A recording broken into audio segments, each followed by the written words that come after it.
Friends, today we'll discuss about silence, how to practice it, and what are the guidelines. We'll discuss about it today. Let me share my screen. Please take a pen, book, write down these points. It is very important you write down and you sincerely follow it. Okay, friends. Mouna means silence, deep silence. Not just silence, but just deep silence. So according to Swami Shivananda, the great enlightened master, energy is wasted the moment you open your mouth and speak unnecessarily, speak unscientifically. You waste a lot of energy. And when you practice silence, you conserve a lot of energy. Fundamentally, that is the goal. The more you practice silence, the more you conserve energy, the prana shakti, the cosmic energy you conserve. And with more and more conservation of this energy, that will help in your spiritual progress. And your willpower gets tremendously improved. And the impulse to speak is under control. And naturally, the mind goes into a peaceful state. The father of a nation, Mahatma Gandhi, he practiced Mouna his whole life. 1 day per week is always in Mouna. No matter whatever the important work, meeting any kind of years, he headed a freedom movement and he sent the mighty British back. So, in spite of his busy schedule and in spite of a great task in his hand, he practiced Mouna 1 day per week. And anything very important, very urgent, he will just write on a small piece of paper, few words. That's all. 1 day he practiced Mouna. He conserved so much energy, which helped him to work more efficiently, qualitatively for the rest of the 60s. So if he can practice, a father of a nation who is heading an independence movement, can't we? Definitely we can. Where there is a will, there is a way. Meditation and Mouna, they both are complementary. In meditation, you close your eyes and observe the breath. In Mouna, you conserve a lot of energy. In meditation, you get cosmic energy. In Mouna, you conserve a lot of cosmic energy. And this practice of Mouna helps you not only to silence your words, but it helps you to silence the subtle conversation which happens inside you. You see, the mind which is untamed, the mind which is agitated, the mind which is restless, needs conversations. It always wants to find an outlet. There is too much agitated energy. It wants to release that energy. So if somebody is speaking too much, that means they are restless. As simple as that. You can notice, some people, they speak for hours and hours together, and we don't understand what is the point they're trying to convey. They might give a lengthy 1 hour speech, but the essence might be just one line. These are restless minds. Mouna helps you in your own self-mastery. Whenever I say self-mastery, it is a self-mastery of your thoughts, your words, and your actions. Your thoughts, words, actions. If you can get perfection over your thoughts, over your words, and over your actions, then that is self-mastery. So Mouna helps you towards your self-mastery, my dear friends. There are 3 kinds of conversations, and you will notice all these 3 in your Mouna when you practice intense Mouna. Conversations with others is very simple. As we all know, the energy is too much. There's too much pent-up energy, and you want to find an outlet, and you want to converse with others. Okay, if you can't find others, then what you do? Physically, you can't find others. What you do? Take your phone, go through the list, and see who you can contact with, so that you can throw all the garbage, so that you can release all the pent-up energy. You should speak when there is a purpose, but some people simply call somebody and I say, "Oh, what is the reason of your call?" Just simply I call, just like that, no reason. It's been a long time, so I just want to speak. So this is an indication that you are restless, there is agitation. You should open your mouth only when there is a purpose. And you are opening your mouth and blabbering without any purpose. So that is an indication. You need more Mouna practice. So conversation with others, that is the first one. And the next is inner conversation. So in the first category, conversation with others, they are extroverts. The second category, the inner conversation, they are introverts. So these introverts, they don't express themselves, they don't open their mouth, they keep silent. But there is a lot of inner chatter going on. Constantly there is an inner dialogue going on within them. Mostly these people, they are introverts. So they still have a lot of pent up energy, but they will go through a lot of inner conversation. Constantly they are thinking possibilities. Yes, no, what if this, what if that? So there is a lot of inner dialogue, inner conversation, constantly. So that is inner conversation. And then there is another aspect, subtle conversation. And most of the people, they don't notice, normal people, they don't notice this subtle conversation. Unless you are a meditator, unless you practice silence, you don't notice this subtle conversation. That's why it is subtle. It happens on a very subtle level. For example, right, you are watching a video on spirituality, or you're watching video, somebody is speaking. So you are listening. As you are listening, there is a very subtle dialogue happening within you. You are analyzing, you are thinking, you are comparing. You listen to somebody speaking, but you have this reference to something else in your life, and you will have that conversation. This subtle conversation is difficult to notice for normal people, but in your Mouna practice, you will notice. And also when you are reading your book, for example, you are reading your book, you are reading one particular statement. And reading that particular statement takes you into your own subtle conversation, where you will connect it with your own past experiences, and you will try to create a story with that. The subtle conversation is already happening. So the stories, the links, it go from one place to another place to another place to another place. So it's a very subtle conversation. Or another example, you are drinking a coffee. Okay, you are drinking a coffee, morning coffee or tea. As you're drinking, you notice that as you are drinking, you are thinking something else. And in that process, there is inner conversation and subtle conversation. Both are happening. So the subtle conversation is hidden in the inner conversation. So unless you become still, you cannot catch hold of that subtle conversation, my dear friends. Now let us come to the guidelines, how you should follow this Mouna.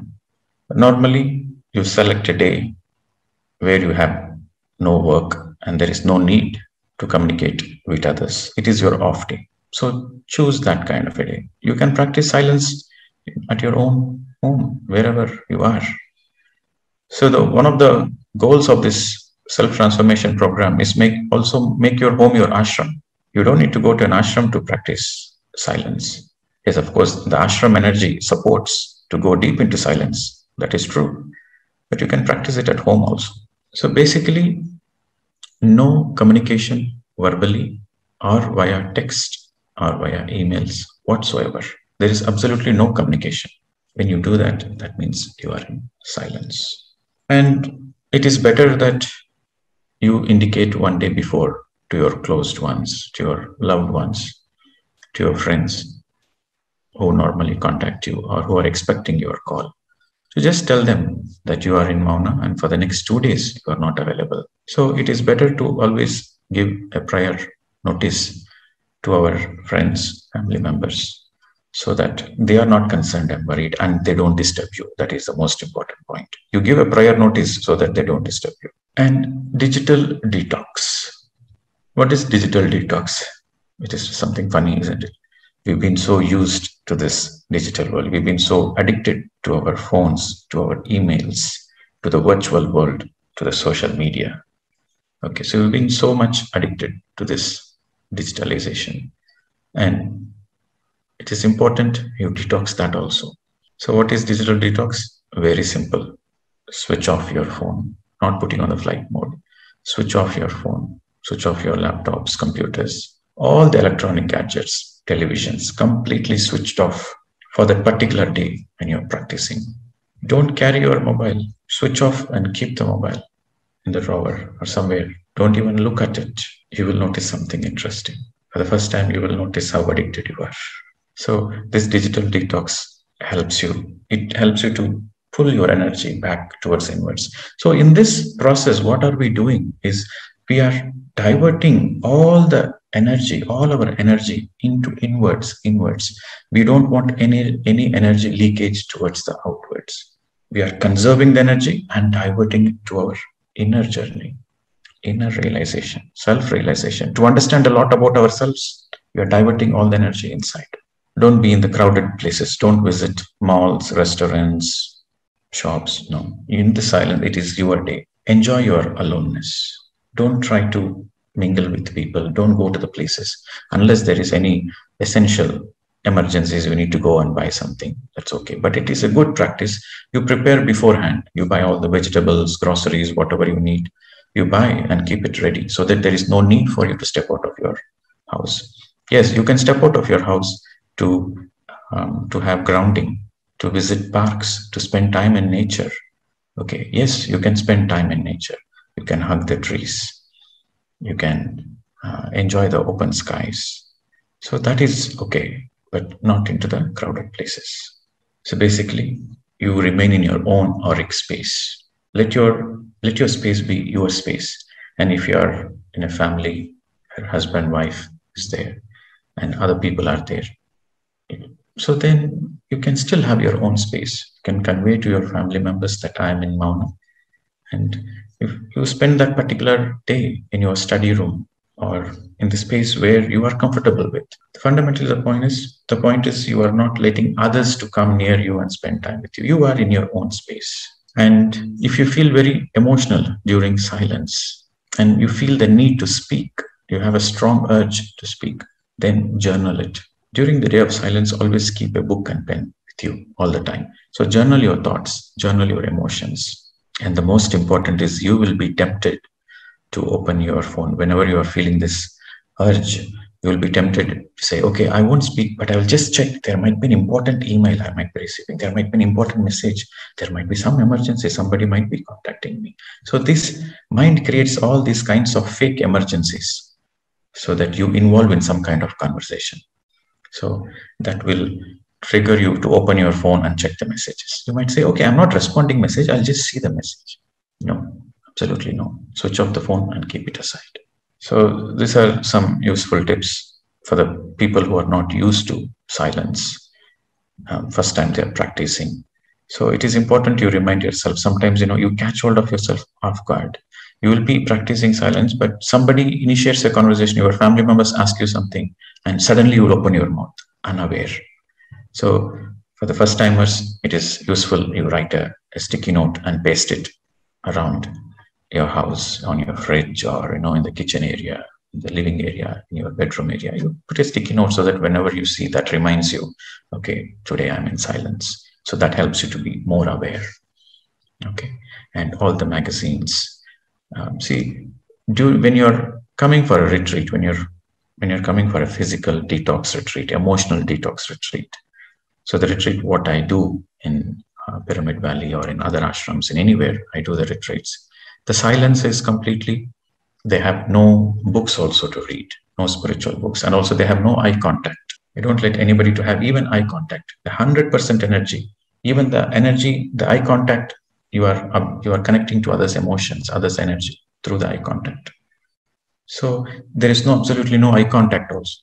That can happen in retreats, in ashrams, but if you're in a house, you are living with your family members, that will not be possible. So when you're practicing Mouna, that is okay. That concession is allowed. And no magazines, but you can read spiritual books. Okay, you can read the right spiritual books. So that is allowed when you're practicing Mouna at home. But when you're doing Mouna practice in ashram, in a retreat, reading books is also not allowed, because reading books triggers the subtle conversation. But when you're practicing at home, yes, you can read books, but no digital devices. Only spiritual books, my dear friends. No newspapers. Okay. No entertainment magazines. No storybooks. Only spiritual books.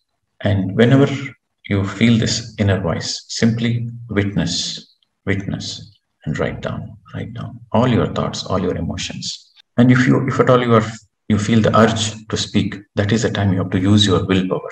Use your willpower. Okay, for 2 days, for Saturday and Sunday, I decided I'm not going to speak. So I will stick on to that. So use your willpower. Motivate yourself that at any cost, I will not open my mouth. Just only for 2 days, 48 hours. So typically your Mouna starts the time you go to the bed the previous day. So for example, Saturday, Sunday, you're practicing Mouna.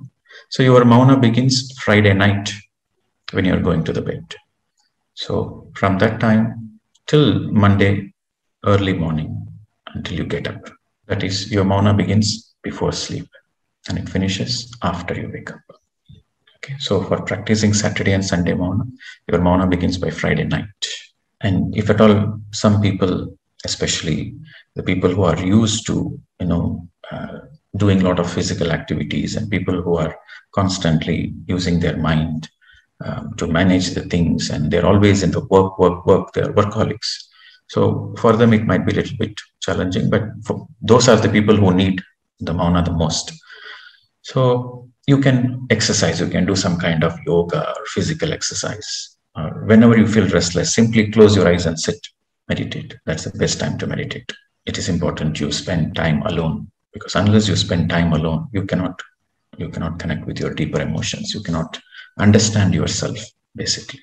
And it is not recommended for parents with small children, because children, they feel neglected. If you have a small child, like 3 years, 4 years, 5 years, until the age of 8 years. So the children normally, they feel neglected.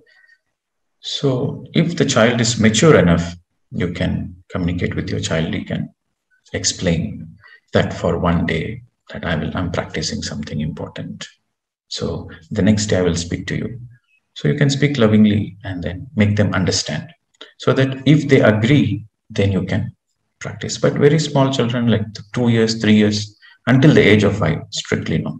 Until the age of 5, strictly no. After the age of 5, if the child is able to understand, if the child is comfortable, then you can communicate and then practice Mouna. Because small children, they are very sensitive. They feel neglected if the parents don't speak. Okay.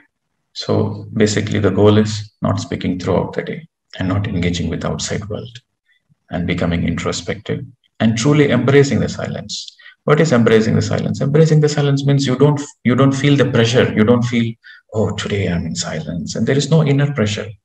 You are just embracing. You are enjoying that process. You tell yourself, it's a great opportunity.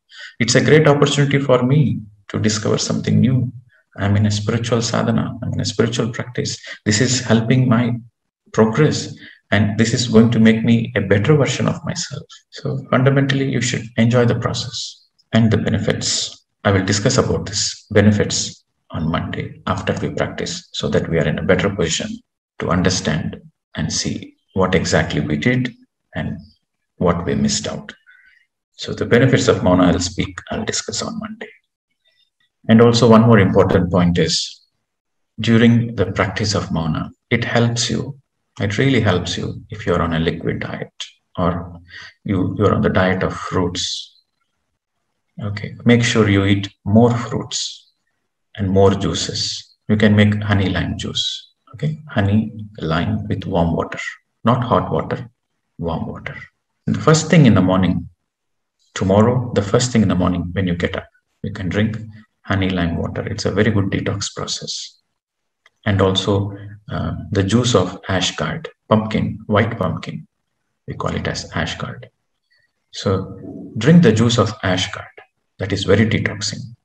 Saturday, Sunday, when you're at home, you have no other activities, and you decided to be in Mouna, and you switched off all the phones. So that is a beautiful day to go through this detox process. In my physical retreats, you won't believe, they drink only honey lime for 10 days. No other juices, only honey lime. 8 to 10 glasses of honey lime per day. That's it. So I'll explain you how to do the detox. Please listen carefully and write it down. For example, the first thing in the morning when you get up, you should drink water. The first thing in the morning, you should drink 1 liter water. 1 liter water, the first thing you get up from the bed. You don't need to go brush, no. Get up from the bed and drink water. Immediately drink water. 1 liter. That is the first step. And after that, after a gap of 1 hour or 1.5 hours, you can take honey and lime juice. The combination can be 1 lemon or 1 lime and honey according to your taste, 2 to 3 spoons according to your taste. But you should not pour hot water directly on the honey. Then the nutrients are destroyed. So make sure the water is lukewarm. And if you're living in a very hot countries like, Dubai or Arabia or any, if you're living in very hot weather, very, very hot weather, temperature is 40 degrees, then you can take normal temperature water. But generally, a lukewarm water is very good. And after you take a glass of honey lime water, the next following hour, you should drink a glass of water. You cannot take 2 glasses of juices consecutively. In between 2 glasses of juice, there should be plenty of water. Okay. For example, 7 a.m. you are taking your first juice. The next juice will be at 9 a.m. because 8 a.m. you are going to consume water. So a glass of juice and then plenty of water. If possible, 1 glass of water or more water is also good. Water is absolutely no problem. So every alternator. So that is how you will take it. If you want, you can experiment with only honey lime. You need a lot of willpower if you want to do it by yourself. The first, when you are in the detox process, normally the detox process, what we do is 10 days and 15 days. So the first 2 days is always a challenge. The first 2 days is always a challenge. But when you use your willpower and overcome the first 2 days, then the hunger disappears. That is the beauty in the detox process. The hunger disappears naturally. And you will notice a certain magic that, the hunger disappeared and you are healthy and, you feel very active all the time. That is when you realize, you notice that you are consuming a lot of cosmic energy for eating and digesting. So in the physical retreats, yes, we do extend it. But now when you're doing this detox for the first time at home, it might be a little bit challenging. But for the people who are having a lot of willpower, they can do the whole day liquid. But if not, instead of taking cooked food, take fruits, salads, carrots, cucumbers, any kind of salads. And basically the idea is it should be fresh food, uncooked food. Take more fruits, any kind of fruits, any kind of vegetables, raw. And if you find it a little bit challenging, you can also alternate. You can take different types of juices. So stay focused on the liquid. So fundamentally, the idea is you are consuming the food of the nature directly. And if you're practicing it in the day of Mouna, that's also is going to help you. So the most important point to underline is your stomach should be always filled with water. Always your stomach should be filled with water. That is the most important point. And during the day of detox, you can take up to 6 liters of water. Okay, so instead of 4 liters, you are making it 6 liters. And before you go to bed, don't drink plenty of water. Just 1 hour, 1.5 hours before you sleep, you can stop with the juice. Because if you're drinking plenty of water, then that will disturb your sleep. You need to get up frequently to help yourself to go to the restroom. So before you sleep, 1 hour before you sleep, you can stop drinking the water. So it is like this. In the morning, you begin with 1 liter water. And throughout the day, you're regularly maintaining the water intake. So by the time it is like 6 p.m., 7 p.m., 8 p.m., you're slowly cutting down the water. So I want everybody to experiment. Unless you experiment, you will not know, my dear friends. You have to experiment.